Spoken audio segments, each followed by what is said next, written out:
yun good day sa inyo mga buddy. Today is May 11, 2024, Saturday. At ngayon, time check tayo, 3:15 So mga gantong weekends, hapon ako bumibiyahe hanggang gabi. So yun. At actually kakapaka-wash ko lang at open ko lang na account ko. At ngayon pinasukan agad ako ng booking. Ito, first booking ko yan, SM San Lazaro main entrance, 1.6 km papuntang Arlegues Street, San Miguel, sa may Quiapo to. Quiapo. So yun mga buddy, samahan nyo ngayong araw. Sana kumita tayo na malaki at sana maganda ang pasok ng booking ko ngayong araw. Tara, samahan nyo ako sa first booking ko.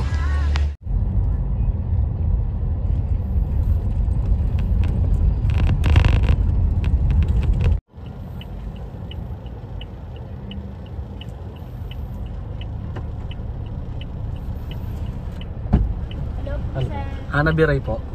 Good afternoon po. Tama ma'am sa Arlegue, San Miguel. Thank you po ma'am.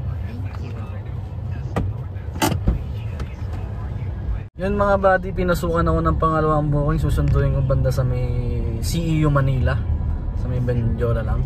Papunta siya ng Pioneer Pasig. So na student promo.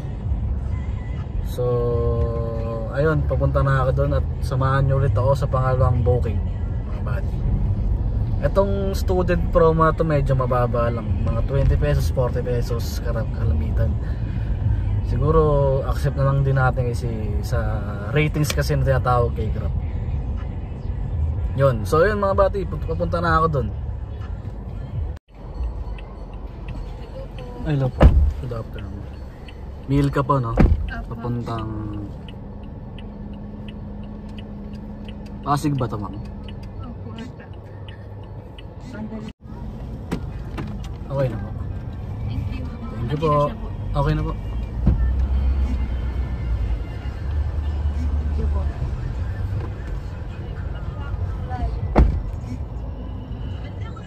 Mga buddy, after ko ma-drop yung pangalawang pasero, pinasukan ako sa Mandaluyong, Pasig City, Meralco Avenue, Ortigas yung pick up, dadalhin sa Eludio Rodriguez, Pasig City.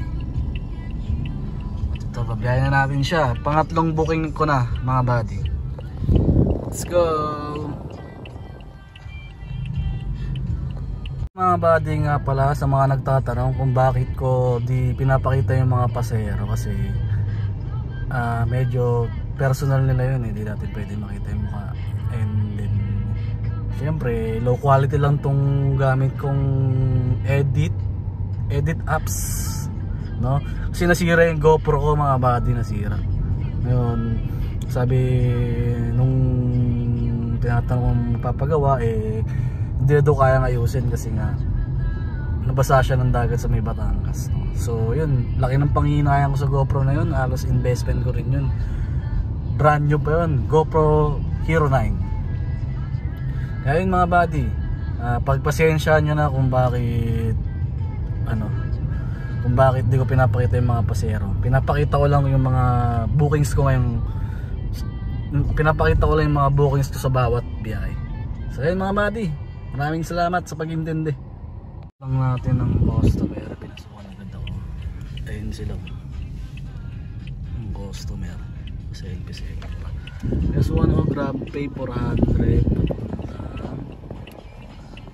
Camagong Street, Quezon City. Student na naman. Ayan.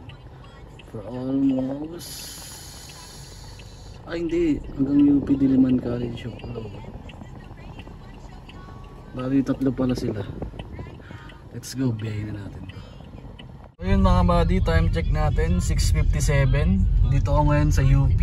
Ayan, maraming nagja-jogging. So di na tayo pinasukan ng booking. Kanina tuloy-tuloy. So na-traffic ako dito kanina bandang papuntang UP. So dalawang hatid siya yung passenger natin kanina. So yun, baba tayo ng along Quezon Ave. Sana pasukan tayo doon. Ayan, baba ako ng Quezon Ave. So ngayon body update ko kayo kasi medyo wala akong salamin at hirap kumapa kasi kapag madilim at hawak ko pa tong phone ko. Hirap kasi pag walang CP holder na isa. So yun mga body, update ko kayo sa biyahe ko. Let's go! Ayun mga body, kaka-off ko lang ng phone ko. Pinasukan agad ako rito sa UP lang din. Tapos dito lang din iikot sa UP for 96 pesos. In agad pay siya. Dito lang din sa UP. Sa loob ng UP ko hatid. Let's go! Off na natin sila mga body. Ayun silang dalawa. Then pinasukan ulit ako. UP Town Center, Katipunan, H&M 270 papuntang Bahay Toro Project 8. Yan, student na naman. So yun mga buddy, na drop ko na si ma'am. Pang 7 booking natin yon. And then time check po. Time check muna po tayo, 8:27. At nandito po ako sa Congressional. Pinasukan po ako SM North papuntang Dimasalang. Cash payment po siya. Sakto to pang gas. And then malapit na sa amin to, medyo kalakas ang booking ngayon ni Grab, Sabado. At least di pa ako nakapagpahinga talaga. Kanina nasa UP ako, paikot-ikot lang ako dun, no? So ito hanggang 10 lang tayo siguro. Hindi pa naubos yung natin, may destination natin. So yun, punta na natin si Ma'am Mirna. Magandang gabi mga buddy. So yun, nag-drop na natin sila sir. Dali 4 silang passenger. Ang totally nila 307. Ito 320 ang binigay. So yun, malapit na mga buddy. Actually i-confirm payment na natin siya mga buddy. Confirm yan. So ayun mga buddy, sakto kasi malapit lang dito sa bahay namin. Nakala ko Dimasalang, Manila. Yung bahay namin dun sa Caloocan, dyan banda sa may Walter, dun banda. Walking distance lang baga. So uwi na rin ako kasi 9, time check tayo 9:10. Then check natin yung earnings natin. Naka 1.8 na tayo. Ayan, 1.8 cash wallet 1.4. So yun, panalo na tayo ngayon. So yun, uwi na ako. Naglalambing si Mrs. na bumili ako ng sushi dito lang sa may tapat. Yan, sakto kasi Mother's Day po kasi bibili ako na rin siya. So yun mga buddy, mamaya usap tayo. So yun mga buddy, ito nga pala ang kinita ko ngayong araw. Naka 1.8 ako, 1.888. Iba pa yung mga tip. Ang nasa tip ko bali nasa 260 kasi nga may mga customer na nagbigay ng cash, iba Grab Pay. Yung Grab Pay nila, direct Gcash nila yung tip, pero dinahatian ni Grab yun. Tapos kanina may nagtip sa akin ng 100 pesos. So yun, totally magkano tayo, mga nasa 2,100, no? For almost, kasi lumabas ako saktong 4 na yun 4, 5, 6, 7, 8, 9. For almost 5 hours, naka 2K ako. Less na yung doon. Yung gas ko 500, bali mauwi ko. Take home ko is 500 pesos. So yun mga buddy, di ako pinauwi ni Grab. Mali. I mean, di ako pinagpahinga.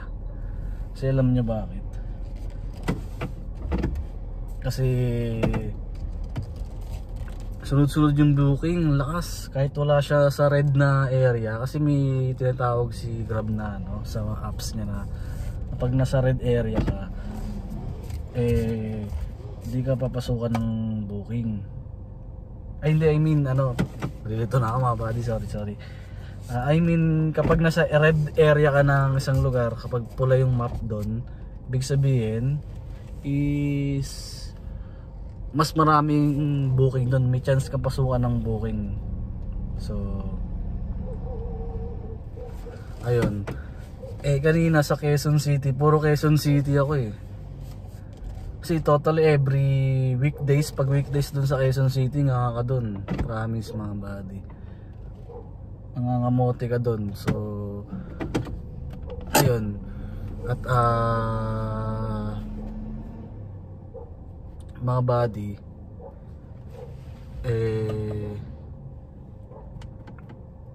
ngayon weekdays kasi nagkataon na Sabado. Tinry kong, nagtry lang ako na mag vlog ngayon.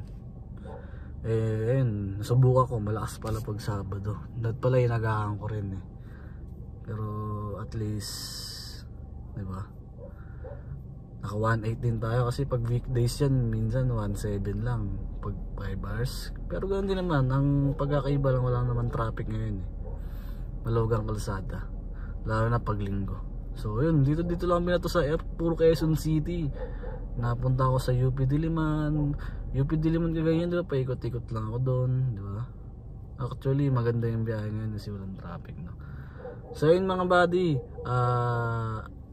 maraming salamat sa mga sumuporta. Kung umabot ka man dito sa dulo ng video na to, huwag kalimutan mag like, comment, share, and subscribe na rin bilang aspiring YouTuber. And sa lahat ng mga kagrab natin dyan, sa mga lahat ng mga bumabiyahe, may motorcycle, taxi, or di mga grab, and iba pa yung platform nyo, mag-iingat kayo palagi. At uso ngayon yung mga masamang loob, no? So baunin natin ang ligtas at maging observe tayo sa bawat paligid natin at mga taong sinasakay natin, no? So muli, maraming salamat sa inyo, and keep safe. See you on next video. God bless you all mga buddy. Bye bye.